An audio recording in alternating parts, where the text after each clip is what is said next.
The eyes of the nation on Hampton Roads. Tonight, the candidates for Virginia's 2nd District Congressional seat, incumbent Democrat Elaine Luria and Republican challenger Jen Kiggans, face off one final time before Election Day. News 3 presents Vote 2022, the 2nd District Congressional debate. And hello and welcome to News 3's 2nd District Congressional Debate. I'm Barbara Ciara, your moderator for tonight's event. And we are so pleased to be joined by the two candidates facing off in the general election. On the Democratic side, we have incumbent Congresswoman Elaine Luria. And on the Republican side, we are joined by State Senator Jen Kiggans. And joining me at the desk are my News 3 colleagues serving as the panel for tonight's debate. We have senior anchor Kurt Williams and political reporter Brendan Ponton. Kurt and Brendan will be asking the candidate questions throughout the rest of the evening. Now let's review the rules for tonight's debate that both candidates have agreed to. We'll start with our opening statements. Each candidate will have 2 minutes. The order of the statements was decided on by a coin flip prior to this broadcast. For our question and answer portion, candidates will have 2 minutes to answer each question. If the opponent refers to, or if your opponent refers to you during your answer, the opposing candidate will have 60 seconds for a rebuttal. The moderator can interject with follow-up questions and to alert candidates of the remaining time. And finally, candidates will have 2 minutes each for closing statements, the reverse order of the opening statements. Now let us begin with the opening statements. Congresswoman Luria, you won the coin toss ahead of our debate, so you will have the opportunity to go first. Your 2 minutes begins now. Well, good evening, and thank you to WTKR for hosting tonight's debate. My name is Elaine Luria. I've been proudly serving as your representative in the 2nd Congressional District for the last 4 years, and I look forward tonight to talking about the work that my team and I have done over those 4 years and what we have delivered for our nation and for Hampton Roads. Over the last 2 years, I've worked across the aisle in a bipartisan way to have $62 billion added to the defense budget to increase our shipbuilding and to stand up to China. My legislation, the Covenant Act, which was part of the PACT Act, was passed and signed into law by the president. It's the single largest increase in access to veterans care in any of our lifetimes. 3.5 million additional veterans will have access to care. Those who were exposed to burn pits in Iraq and Afghanistan. I've supported the bipartisan infrastructure package, which will provide hundreds of millions of dollars to the Hampton Roads region to combat flooding and sea level rise, as well as increase the capacity and depth of our port as that continues to grow in a very challenging time for logistics around the world. Hampton Roads will continue to lead the way. I've supported cutting prescription drug costs for seniors. I've supported protecting our environment, working in a bipartisan way to reauthorize funding for the Chesapeake Bay. And I've done many things for the district through community project funding, including the largest project in the country, $8.2 million to support public safety, our law enforcement and fire on the Eastern Shore of Virginia to protect those citizens of the Eastern Shore so that when you pick up the phone, 911 answers and first responders are only moments away. So I look forward to talking tonight about the work that I've done and the work that I'll continue to do serving as your representative in the 2nd District. Congresswoman, thank you. Senator Kiggans, now to you for your opening statement. You have 2 minutes. It begins now. I'm Jen Kiggans, and I'm running for Congress this year to restore American strength. I'm a former Navy helicopter pilot. I'm a mom to 4 awesome kids. I'm a Navy wife to my husband, who is an F-18 pilot, and I'm a geriatric nurse practitioner and a state senator. And in 2019, I got very frustrated from my couch, yelling at the news like many of you do. I hated what I saw. I hated the negativity. I hated the rhetoric. I hated the behavior. I thought our Commonwealth and our country deserved so much better than that. So I got off the couch and I ran for the state Senate. And we won in 2019, and I showed up in Richmond in the state Senate to a chamber where I sat through and had a front row seat to what I consider to be the danger and insanity of one-party progressive political rule. And we saw a lot of changes in Virginia for 2 years. And then we saw Virginians really wake up and get very frustrated and vote for change last November. We're seeing that same danger and insanity of one-party progressive political rule in the halls of Congress. And it motivates me to run this year. And I'll say this, you know, we are suffering this year because of the failed policies of the Joe Biden administration, failed economic policies that are supported by Nancy Pelosi, that are supported by Elaine Luria, who votes with them 99% of the time. You know, our economy is in shambles with 40-year high record-breaking inflation right now, and we've got a country in a recession. Our southern border is wide open and contributes to human trafficking and tragic numbers of unnecessary deaths from fentanyl. And our communities are riddled with high crime and low law enforcement recruitment and retention. Our parents are fighting to be recognized as the primary educators of their children who know what's best for them, and they're ridiculed for demanding to have a voice in their schools. And after a chaotic withdrawal from Afghanistan, our world is less safe and our military is weakened. Our current military budget does not meet the needs of the military, and our enlisted servicemen and women continue to struggle and cannot afford gas and groceries on their fixed income. It's a privilege to be on this stage today in a fight for our country, and I look forward to sharing my opinions with you this evening. Thank you, Senator. And now to our panel with the first of many topics that we plan to explore tonight. Brendan, you have the first questions for our candidates. Thank you, Barbara. And we are going to begin with the economy. Now, this line of questioning is for both candidates. Prices are up across the board, whether it be at the grocery store, at the gas pump, or in rent. What is your priority to address inflation, and how would you get it done? Senator Kiggans, let's start with you. Yeah, so we've got to restore strength in our economy, and we're going to do this by making America energy independent again. We've got to lower those gas prices. We've got 1 out of 6 Americans right now who are struggling to pay their utility bills. And of all the people I talk to at church groups or civic leagues or in the carpool line, you know, that's what people are telling me about. They're upset about gas prices. They're upset about how much they're paying at the grocery store. We see Americans who are really hurting right now. So one thing we can do is to restore American energy independence. We've got to become domestic energy producers right now. We've got a current administration who's been spending about $5 trillion total. We've got to stop the wasteful spending. We've got to stop the overregulation of our oil and gas industry. I have an opponent who's been voting for those things. Again, she votes with Nancy Pelosi 99% of the time and voting for things like the Inflation Reduction Act, which she admits herself is just a name only. It's really a huge environmental bill that doesn't lower the rate of inflation, that doesn't reduce our gas and grocery prices. Our country is suffering right now. We've got supply chain shortages. We've got workforce shortages. I've got people that text me. I had a guy from church that texted me a picture of a can of oatmeal that said this oatmeal was $1.79 2 years ago. It's $5.99 today. We can't continue on this path. Not only that, we've got people who have saved money have less money in their savings account, taken about a 20% hit in our savings. I've got single parents who have reached out, a single mother who was a teacher who had 3 children who said, you know, I saved $30,000 on my savings account. In 2 weeks, I lost $1,600. This is the issue that's driving voters out to vote this year. This is what's going on. It will bring them out to the polls. And this is where we need to work the hardest to restore strength in our economy. Thank you. Now, the same question to you, Congresswoman Luria. What is your priority to address inflation, and how would you get it done? Well, I hear from people across the community. I see it myself when I go to the gas pump, and I know it's difficult. It's difficult for people with gas prices. They've gone up. They're starting to come down slowly, but it continues to fluctuate. The prices at the grocery store are higher than we're accustomed to seeing. And there's a lot of economic factors. As we come out of COVID, supply chain backups, a lot of things are leading to these issues with regards to inflation and the higher prices we're seeing. I would say that one thing we need to make sure of is that Vladimir Putin is not deciding the price of a gallon of gas in the United States, and that we need to become energy independent. And the way we do that is by using every energy source available to us. I voted for the Inflation Reduction Act, which in fact pursues that. I've been one of the hugest proponents in the House of Representatives for advanced nuclear power.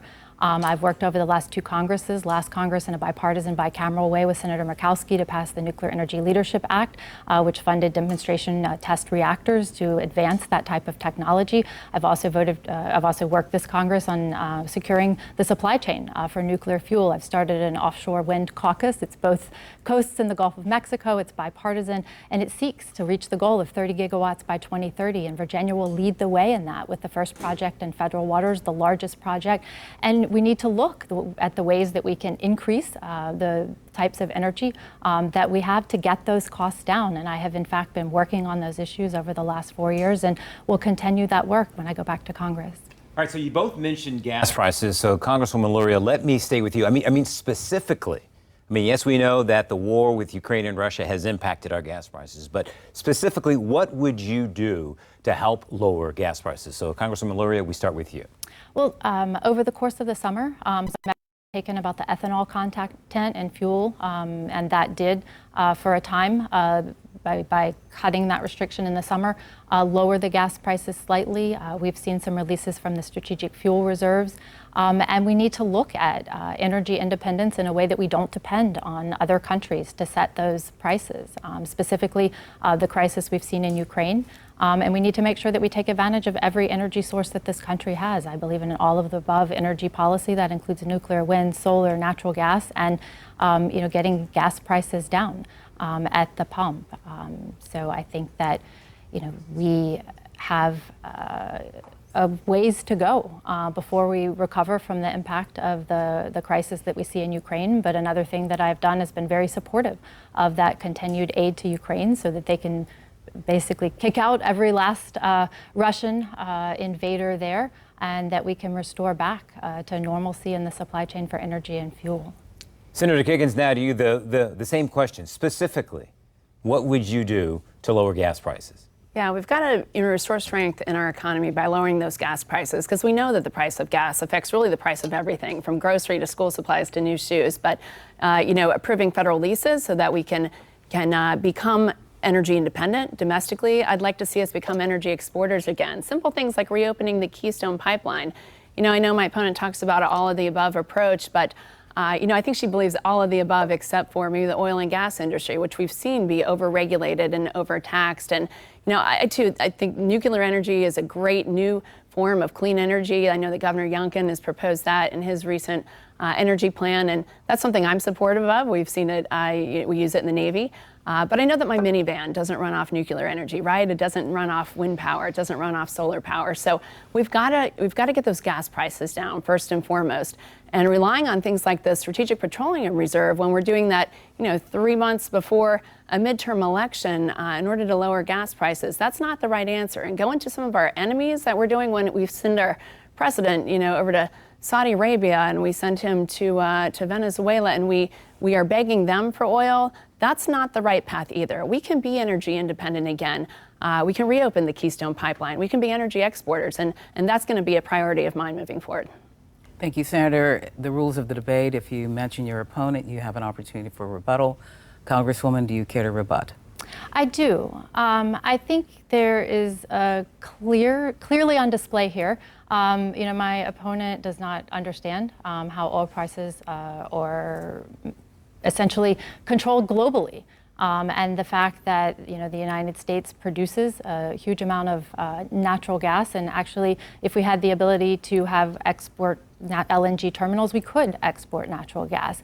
And she says her minivan doesn't run on nuclear power. I'll tell you that anybody in Virginia and Hampton Roads who drives an electric car, their car does run on nuclear power if we charge it at night. It's not a new energy source, as she may say, but 40% of our power here in coastal Virginia is already nuclear. It maintains the base load, and we need to increase that using every type of energy source available to us. And we can also see that expanding energy sources such as offshore wind is going to improve the amount of energy we have available in coastal Virginia, as well as be a huge economic driver to create jobs, new industry, and manufacturing across Hampton Roads. Thank you. Moving on now to another issue, abortion. Now, Kurt, you have some questions on this issue. Yeah, and so we're going to start with Congresswoman Luria. You have said that you want to codify Roe v. Wade into federal law. Help the voters understand exactly what that means. Specifically, what, if any, limitations should there be on abortion? I do believe, and I have voted to codify Roe versus Wade into federal law. That has been the law of the land for my entire lifetime. It has specific restrictions that are mirrored very well in the current Virginia law. And I would seek to replicate that type of law as we see here in Virginia at the federal level, because I think a woman should have a right to choice. There's a choice between the woman, her healthcare provider, her family, and her faith, and it's a very personal decision. And I don't agree with those who say that decision should be made by someone in government, by someone who says that there should be no exceptions for that, for rape, incest, life, or the mother. We've seen really cruel situations around the country. Young girls, 10, 12 years old, situations of rape, incest. They're now in states where states have rolled back the ability to have that choice and seek that procedure, and they're having to cross state lines. This is a very personal issue for women. Women's lives can be in danger because of this. And I don't think that it's a situation where government should put out a mandate that essentially says that a woman, cannot make that choice, or that a doctor has to be afraid to give life-saving care to a woman whose life could be in danger, or who could be delivering or carrying to term a baby who has no chance of surviving outside of the womb. But to follow up, I mean, your opponent has been critical that you have not specifically stated at what point in the pregnancy, if any, you would support limitations. Well, my opponent is a member of the Virginia State Senate. She should be familiar with the Virginia law, which currently in the first trimester allows those procedures to take place outside of a hospital. In the second trimester, it must be done within a hospital setting. In the third trimester, which is incredibly rare and a very difficult situation for any woman to make that choice, it must be in a case where there is clearly a danger to the life of the mother, and it requires consultation of 3 separate physicians. That law is in line with the Roe decision, and codifying similar requirements at the federal level is something that I would support. I'm a little confused about her position on this because, she says it should be a state's issue. Then she said she'd vote for legislation that Senator Lindsey Graham introduced at the federal level. All right, so Senator Kiggans, let us allow you to respond. Governor Glenn Youngkin has voiced support for a ban after 15 weeks. You have said that this will, as your opponent mentioned, that this will likely be decided on the state level. But Republican U.S. Senator Lindsey Graham is proposing a nationwide ban after 15 weeks. So would you support something like that? Yeah, so I just want to clarify, I am a pro-life candidate, and I feel that abortion is an issue that should be talked about with compassion and empathy. I am also a nurse practitioner, I am a mom, I am a woman, and my position on abortion has been lied about in unhinged television commercials. So just to clarify, I've always allowed, and be accepted of those exceptions for rape, incest, and life of the mother. I know that these women are in crisis, and this is a very challenging time for them. I have never made it a priority to make abortion illegal or to ban abortion, but there's a reason that this has really been a one-issue smear campaign on my stance on abortion, lying about my stance on abortion. That's because I feel like my opponent is an extremist on abortion, which is a word that has been used. An extremist because she's voted not once but twice for the Women's Health Protection Act on the floor of the U.S. House, which allows for abortions at any time, for any reason, and at taxpayer expense. And that's what we've seen a push for the Democratic Party on the state level as well. We saw it in the House of Delegates with Kathy Tran's bill, and that was allowing for abortions up to the moment of birth. And then we remember Governor Northam talking about keeping a baby comfortable who had survived abortion. This is the extreme position that Democrats have brought, including my opponent. And 80% of Americans disagree with that position. And I don't think my opponent ever did answer the question about what restrictions she would support about abortion. But I want to enable women to choose life at every chance they can. That's important. But before we give her a chance to respond, specifically, would you support what Senator Graham is putting out there, a federal ban after 15 weeks? Yeah, so again, I said I do not believe it's a federal issue. That issue should be decided at the state level, and it's going to be debated in the halls of the General Assembly this coming session, so January, February, and March. So we'll see what Governor Youngkin proposes, we'll see what the different caucuses propose, but I believe that issue should absolutely be decided on the state level. So if you're elected and a vote comes your way, you're not going to vote? So I'm hoping to not be in the state legislature and No. But you're hoping you were hoping to beat Elaine Luria if you were elected to Congress, and there is a ban that comes your way, a federal ban. You wouldn't vote on it? I believe the issue should be decided at the state level. Okay, it appears that this question will not be answered, but we do have an opportunity for rebuttal for Congressman Luria. Well, it's clear that my opponent can't answer that question. She chooses not to. Yet she had, as a surrogate, Attorney General Jason Miyares answer it for her, and he said that he's confident, based off of her previous statements, that she supports a 15-week ban. And it's also pretty convenient that now she wants to leave the state legislature and go to Washington. She doesn't want to answer the question because she doesn't want to vision herself in a place where she'd have to make that decision. She's clearly run away from this and so many other questions, and she makes allegations that I didn't answer the question. I think I've clearly answered the question that I support codifying Roe in a way very similar to the Virginia law. She's a legislator in the state Senate in Virginia. She should be familiar with that law, so I've now answered that question for a third time this evening. All right, before we go on to the next topic, we do have an opportunity to have the state senator rebut the rebuttal. I couldn't be more clear in my position on abortion. It has been lied about time and time again, and it's to distract from the extreme position that my opponent has taken on the floor of the House of the U.S. Representatives. She has voted for the Women's Health Protection Act, and if you go and read that bill, it says that abortions will be allowed at any time, for any reason, and at taxpayer expense. And that's what we've been fighting. That's what I fight against in Virginia. And that's why 80% of Americans do not agree with that. And she has not stated what reasonable restrictions she would support. So I'd love to see her answer that question. Okay, I think that question was asked and answered. Let's move on now to our next issue, which is election integrity. Brendan, what do you have on this topic? Barbara, well, this question goes to both of the candidates. Elections in 2016 and 2020 have led to strong divisions on both sides. Do you think there needs to be any reforms in how we conduct our elections, and what would those reforms be? Senator Kiggans, let's start with you. Yeah, free and fair elections are the cornerstone of our democracy. It's so important that people have confidence in the vote that they take. And I want them to have confidence in the vote that they take. And we've seen a lot of changes in the state legislature in 2020 and 2021. We took away requirements for photo IDs. We established drop boxes. We have same-day voter registration. You can stay on an absentee ballot list. It's an extremely important issue to me. I want to remind people my opponent has voted for H.R. 1, which that would codify on the federal level how we conduct state elections. So taking away that requirement for a photo ID and also allowing campaign contributions to go, from your tax dollars, which I disagree with. So we've got to restore confidence, restore strength and confidence in just the way we conduct elections. It's been a priority of mine on the state level. I was proud to pass legislation that had to do with clearing the voter roll of deceased people with more frequency. It was an issue that passed out of the state Senate with bipartisan support, passed out of the Virginia House, and then was signed by Governor Youngkin this past year. It's a priority of mine. I feel like we need to always prioritize how we conduct our elections, because I want, when people show up at that ballot box, and I want people to vote, especially this year, go out and make your voice be heard. But I want them to know that they have confidence in that vote and that they've cast their vote freely and fairly. Thank you. Congresswoman Luria, same question to you. What, if any, election reform measures do you support?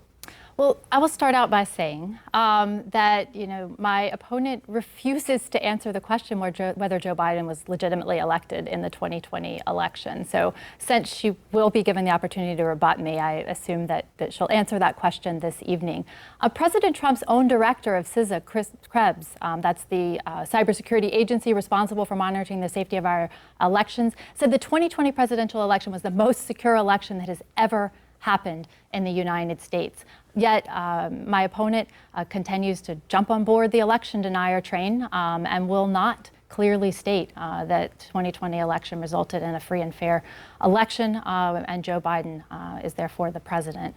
Another thing that I would say about this is that there is a real danger in perpetuating these lies and these messages, false lies and narratives about election integrity. My opponent, while in the state Senate, was one of only 4 state senators who voted for a $70 million, let me repeat that, $70 million budget amendment to do a forensic audit of the 2020 election here in Virginia. This is a state that Joe Biden won by 10 points.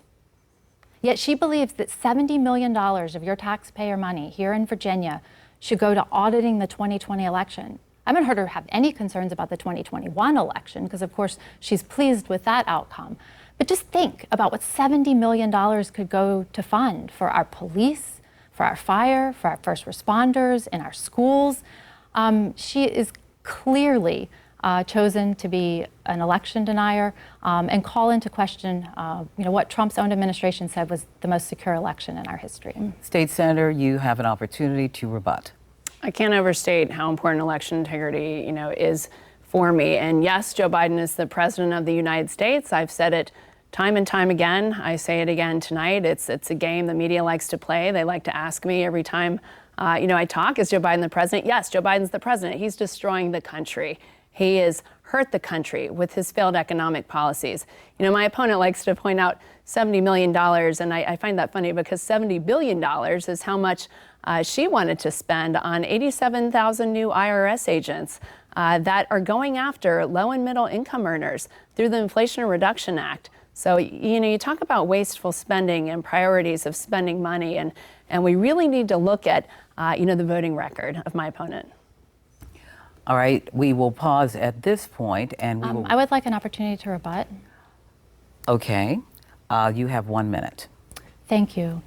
So, this narrative about IRS agents going after middle-income Americans, armed agents knocking on your door is absolutely ludicrous.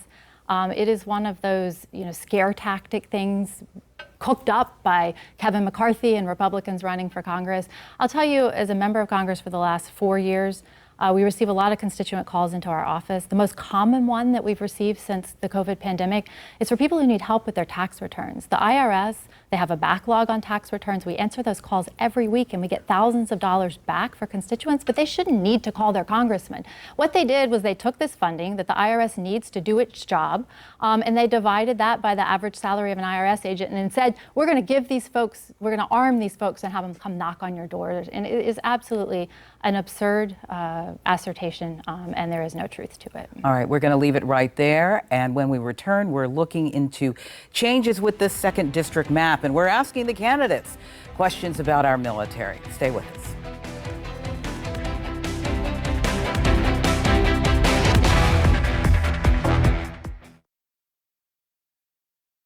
You're watching the 2022 2nd District Congressional Debate, live on News 3. Thank you for joining us and welcome back. Let's now take a look at redistricting in the 2nd Congressional District. This year, you may have noticed the district looks a little bit different than years past. It now covers the beach, goes up to the eastern shore, and extends as far west as parts of Southampton County. Let's go now to the next question coming from Kurt Williams. Kurt? Yeah, Barbara, our next question, sea level rise, and it's not just something impacting voters dealing with flooded cars or homes. This is a huge concern for our military here in Hampton Roads. So what is one thing that you can do in the newly drawn 2nd District that hasn't been done yet to address it? Senator Kiggans, we start with you. Yeah, flooding is an issue for our military, and it's impacting our national security because when the roads do flood due to some antiquated draining system, our military has a hard time getting to work. They have a hard time getting to base, and we can't have that. So, devoting the proper funding to flooding mitigation is an important thing that we need to be prioritizing, definitely. But, there's a lot of new parts of the district, so it depends on where you go and the different flooding issues that they are dealing with. But no matter where I go, in the district, I would say the one thing that everyone is concerned about, is getting to work because they need to go to work, right? We have to work because we have bills to pay. And in the 2nd District, people are hurting again economically, and we've got to find ways to make sure that people can get to work because I want people to get paid. And we see our military especially is struggling right now. I talked to a commander the other day on a ship who is having to carpool their enlisted sailors to work because they can't afford the price of gas. So not only are we dealing with, yes, flooding issues, but we're dealing with carpooling issues now too. And I need those guys to be able to get to work. But when we're asking our enlisted sailors to do that, and these are people that are already eligible for things like WIC and food stamps, and now we're asking them to carpool to work. We've got to do better for them. The pay raise that we gave those guys in January, doesn't even come close to being to half of the rate of inflation this year. So we've got to find ways to, yes, provide for our national security. Flooding is one thing, but economically we're hurting our enlisted soldiers and sailors, and we need to find ways that we can secure their way to work, but also secure their pocketbooks. Congresswoman Luria, the same sea level question rise to you. What's one thing that you could do in the newly drawn district that hasn't been done yet to address the impacts of sea level rise? Well, thank you, Kurt, for the question. And I'll start with work that we already have done, that's already ongoing, and that we can continue to build on. There are several funding streams within the NDAA. The defense bill, that bill goes through the Armed Services Committee, where I'm the vice chair, defense access roads, defense community infrastructure projects. And those are two funding mechanisms for our local communities from DOD to work outside the fence line. We've had success in the old boundaries of the district. Langley Air Force Base, for example, Hampton has taken advantage of that funding. And it's really important to continue to work with our local communities so that they understand and can seek those resources from DOD to work outside the fence line and work on some of the projects I know that our cities in the area are interested in. I have worked and was able to secure in recent legislation, Virginia Beach's #1 priority, which is a coastal storm risk study that is Virginia Beach, and it extends down into coastal North Carolina. Something I learned when I came to Congress that was really quite interesting is that when we've done these studies around the Hampton Roads region, and it is the policy of the Army Corps of Engineers, that federal property is actually not included in their studies. And I was able to work this year with getting that $3 million funding for Virginia Beach, which was their #1 legislative priority, to make sure that all federal property in Virginia Beach, things such as Oceana, Little Creek, were included in that study. Another thing that we've done through the bipartisan infrastructure package is to provide funding, $350 million for the initial phase of building the seawall and the construction of that here in Norfolk, which will help mitigate sea level rise and flooding and additional phases. But essentially, other areas of the district need continued work in order to mitigate those issues. And also funding that we've been able to do for other types of shorelines, living shorelines, funding that we've done through various Chesapeake Bay programs, of which I've been a huge advocate. I also worked on a... Thank you, Congresswoman. And now let's go to the topic of January 6th and the January 6th committee. Kurt, you have one of the questions for this. Yeah, Congresswoman Luria, you served on the January 6th committee, which has raised your national profile. Do you believe that service is in line with how voters feel in this newly redrawn district? Well, what I'll answer is that the service on this committee is far and above the most important thing that I've done professionally. Beyond the 20 years I served in the Navy, beyond being executive officer of a cruiser, having command of Assault Craft Unit 2 and 400 sailors at Little Creek, beyond the work I did in Congress up to this point, because it truly is key to being able to defend our democracy and our democratic institutions in the future. We saw, leading up to and on January 6th, an attempt to essentially corrupt every government institution, pressure on the former vice president, attempting to change out and corrupt the Justice Department, fake electors in various states. All of these things, if we've not had the right people in the right place at the right time, such as the former vice president, to say no, the law does not allow me to do this, could create vulnerabilities in the future. And I would say that these are important issues for people across the country, across Virginia, and across the new 2nd District. Because if there's two things that truly keep me up at night, one of them is our ability to protect and maintain our democracy and democratic institutions in the future. And the other, which I hope we'll get to more in a discussion here, is the threats that we see from China. China's increased aggression against Taiwan. So I think that it is important. I feel like my work on that committee is on the right side of history. Because we have to lay out the facts. Our committee is a legislative committee. We provide legislation oversight. We are laying out the facts. And our report will provide recommendations that will help prevent something like this from ever happening again in the future. We've passed legislation in both the House and the Senate to modify the Electoral Count Act to make sure that no nefarious actors in the future try to take advantage of what they have said were loopholes in that previous legislation, and that was passed on a bipartisan basis. And the truth is that the only way we'll be able to move forward and implement the things that come of this committee and the work that we've done is if... Okay. Thank you, Congresswoman. Senator Kiggans, you have said that the January 6th insurrection is not something on the minds of local voters that you run into. So what purpose or value, if any, do you believe the committee serves? Yeah, I'll say this. So January 6th was a dark day in our nation's history. I remember watching the events of that day unfold on television. And I believe that those that broke the law that day should be held accountable. But of all the doors that I knock on in the district, and we knock on a lot of doors every day, and again, the people that I'm talking to at different civic leagues and carpool lines, and I mean, they're complaining to me not about January 6th. I've never had a single person that I answer the door and I ask, I say, what's driving you out to vote this year? What issue do you really care about that's going to make you, use your voice? And they tell me the economy. I would say 9 out of 10 times, that's the answer I hear.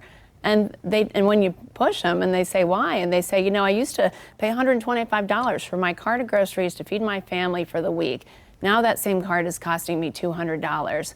I've got a contractor who texts me pictures at Home Depot and he says, I'm trying to give quotes for my job that my customers want, and I can't even give them accurate quotes because the prices are rising almost as I'm walking through the store. So, we're seeing every single industry being impacted by those economic changes. But this is a result of Joe Biden's failed policies. And in the 2nd District, those policies go by the name of Elaine Luria, who votes for them and with Nancy Pelosi 99% of the time. This is why people are complaining about those economic issues. We've got to restore strength in our economy, and we've got to put money back in pocketbooks. That's what's going to drive people out to vote this year. It looks like we got a little off topic. Congresswoman, you have an opportunity for a rebuttal. Great. Well, I'm glad she used that line and said my name so I have a chance to come back. She obviously chose not to answer the question about the importance about getting to the bottom of the facts about January 6th and then to deflect with talking points about Joe Biden and Nancy Pelosi. So I really hope that no one's playing a drinking game at home and taking count of every time that she says Joe Biden and Nancy Pelosi. But what I would say is that, this is existential for our country, maintaining these democratic institutions. And if we allow that to slip away, that is something that we can never recover from. I think that, we should be able to work in a constructive manner to see an economic recovery. We've had very difficult times. She's talking about supplies at Home Depot going up and down. The supply chain COVID pandemic has made, those prices fluctuate and very difficult. And she voted against the bipartisan infrastructure package, which will greatly increase the ability of our supply chain to respond. But, she chooses to even... All right. Thank you, Congresswoman. Let's move on. All right. Now, Brendan, you had a viewer question for the candidates. I did. Thank you, Barbara. This question comes to us from Ian. He asks you both, how do you believe a stronger military would help the Hampton Roads community? And I would also add to this question, what do you think is the biggest challenge facing the military? Senator Kiggans, this goes to you first. So this is a very personal reason why I run for Congress this year, and it's to restore strength in our military. I'm the daughter of an Army Green Beret who served in Vietnam. I'm a Navy veteran myself. I am the spouse of a former F-18 pilot. And I'm a mom to a senior at the Naval Academy and a sophomore who's a Navy ROTC at VMI. And I watched, we just remembered the 1-year anniversary of the chaotic withdrawal from Afghanistan. And we saw it was political theater that day that our president withdrew our troops on September 11th, and we killed 13 servicemen and women, and I speak about them every single time I talk. And the blood of those guys is on Joe Biden's hands. And I'm running against an opponent who never said anything against how the president withdrew from Afghanistan that day. But that day that we withdrew and that chaotic withdrawal, we saw our military be very weak, and it was an embarrassment, and we are not the deterrent that we need to be after that day. I worry that our friends don't trust us and our enemies certainly aren't fearing us. And we see what's happened with Russia invading the Ukraine, and we know that China is waiting and watching with Taiwan. We see North Korea shooting missiles over Japan. We've got Iran and other enemies out there. And then I think about my kids, and I think about the risk that you've placed my children in, and I think about the weakened military that they are inheriting. And now I'm a mad mom, right? Now I'm a mom on a mission because you've literally put my kids at risk. And that's not someone you want to mess with. And I'm running against an opponent who's been the vice chair of the Armed Services Committee, and she's had a seat at that table. And she's been in the majority party that controls the purse strings for the budget, for the military budget, that she says she's bucking the Biden budget. Well, you've been in the majority party with the president, and you haven't gotten it done. So now you need to be replaced. And I can't wait to do that. Well, Congressman Luria will get a chance to respond, but how do you believe a stronger military helps the Hampton Roads community, and what is the biggest challenge facing our military? Well, this question's right up my alley, and I'll start out by saying that it was on a bipartisan basis, working with the ranking Republican member Mike Rogers from Alabama, that I got that $37 billion added. Congress has been working on building a stronger shipbuilding plan. I've been very vocal on these issues since I first came to Congress, and I've opposed this administration and the last administration's shipbuilding plans. They haven't provided a clear 30-year plan for the Navy's future. I visit defense contractors, shipbuilders on the waterfront every single week, and I learn the impacts of that to our region. So we need to build a stronger Navy as a deterrent for China's potential invasion or attempt to take Taiwan by force, which we know military leaders have testified to Congress that could be in 6 years. That was a year ago, now 5 years. And we need to take this seriously. That's why I worked across the aisle on a bipartisan basis. I just spoke at the Reagan Institute last week with Ronald Reagan's very own Secretary of the Navy, John Lehman, and Senator Wicker, Republican from Mississippi, about what we're doing for shipbuilding. This year, we added 5 destroyers to the shipbuilding plan for the next 5 years, stopped the decommissioning of several cruisers, slowed the decommissioning of LSDs, sped up the construction of Virginia-class submarines, added additional LPDs because the Navy proposed stopping that production line early, added additional funding for the Pacific Defense Initiative. And lastly, I will say that I did not agree with withdrawing from Afghanistan. I visited there at a point in time when there were approximately 8,500 troops still on the ground. I believe that we needed to maintain a presence. And had Mrs. Kiggans actually chosen to watch and listen to our most recent January 6th committee hearing, we went in detail through how the former president wrote essentially on the back of a napkin and had a 25-year-old, essentially brand new intern staffer go draft up an order to withdraw from Afghanistan and Somalia with no planning whatsoever, and set that plan into motion. So I think that although I didn't agree with the withdrawal, the fact that we were able to move that many troops and equipment out in that timely manner. Thank you, Congresswoman. Senator, you're entitled to a rebuttal. So I always find it interesting that 3 to 6 months prior to an election, I've lived through Elaine Luria being on the ballot 3 different campaigns now, and I can almost set my watch to it that she plays a moderate, and that's certainly not how she votes. When she has won the seat in the past, she shows up in Washington and then votes with Nancy Pelosi 99% of the time. But she plays a moderate on TV, and she plays a moderate during the debates. But look at her voting record and voting with Nancy Pelosi and with Joe Biden and all those failed policies, including weakening of our military. Adding a budget amendment. When the military is already in a place that's hurting, look at what's going on with our enlisted people and their families. I talked to a realtor who can't put our people close to base and can't put them in the apartments and the houses they deserve because their basic allowance for houses doesn't even come close to meeting the rental prices that are in Hampton Roads these days. So we have to do better, always for our veterans, but also for our active duty and for our family members and for their kids and their spouses. And I can't wait to do that. Thank you, Senator. We're going to have more to come here on News 3's second district debate coverage. The candidates will answer some more questions, and we'll be right back.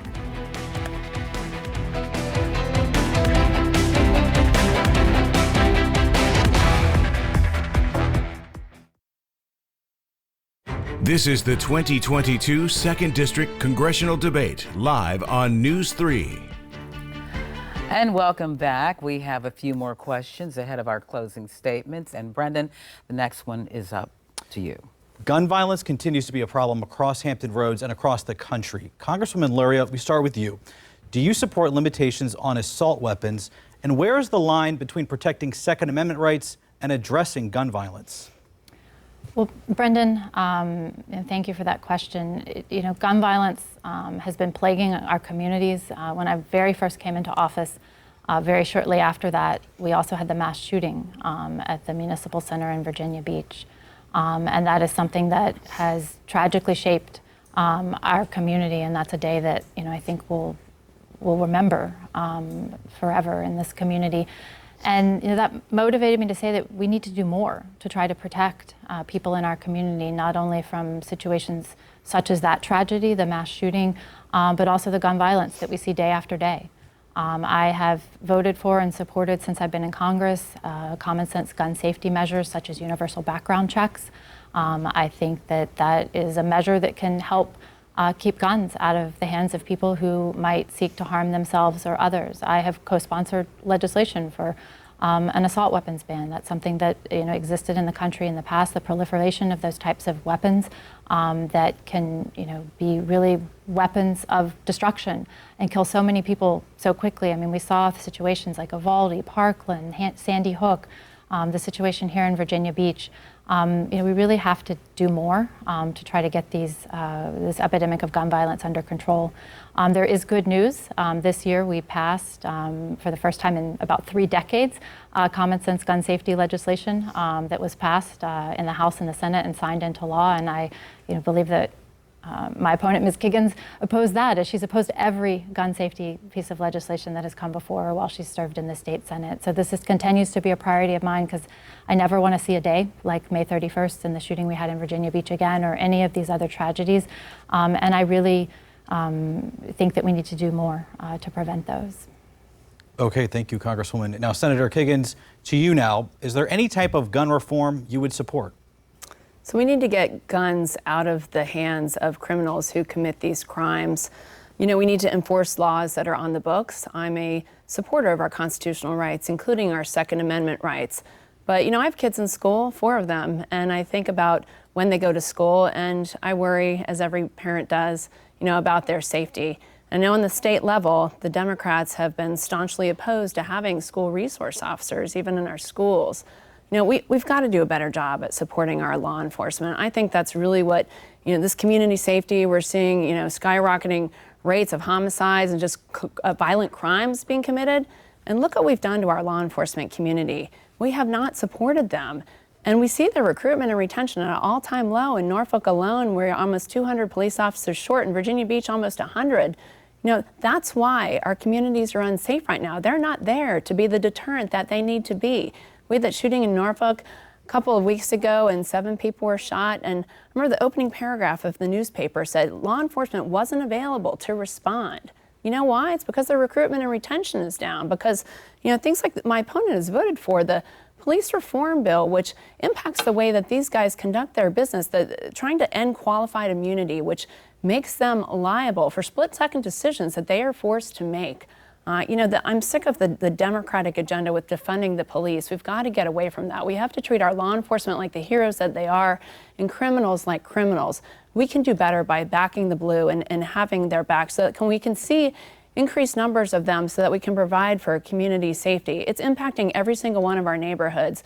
I know where my state Senate office is. We had a woman get shot in broad daylight right across the street at a gas station. She was killed. And that's in Haygood in Virginia Beach. That's a good part of town, but it's impacting every single one of us. And we have to do better, to support our law enforcement. And that will help to curb gun violence.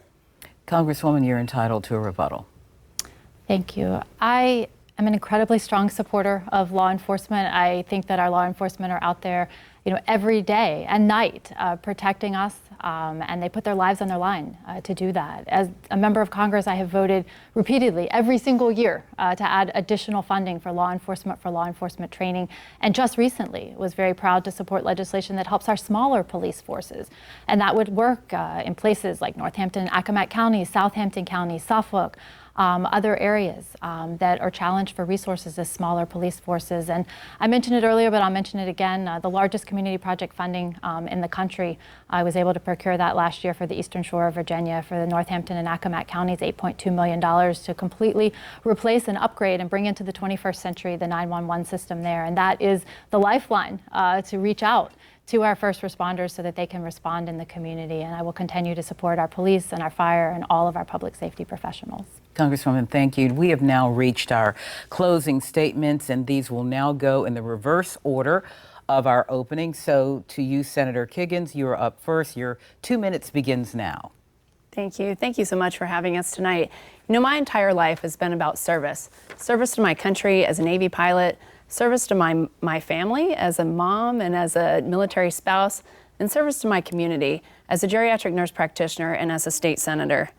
You've all been able to hear both my opponent's views and my views tonight and our vision for our community and our country and what motivates us to run.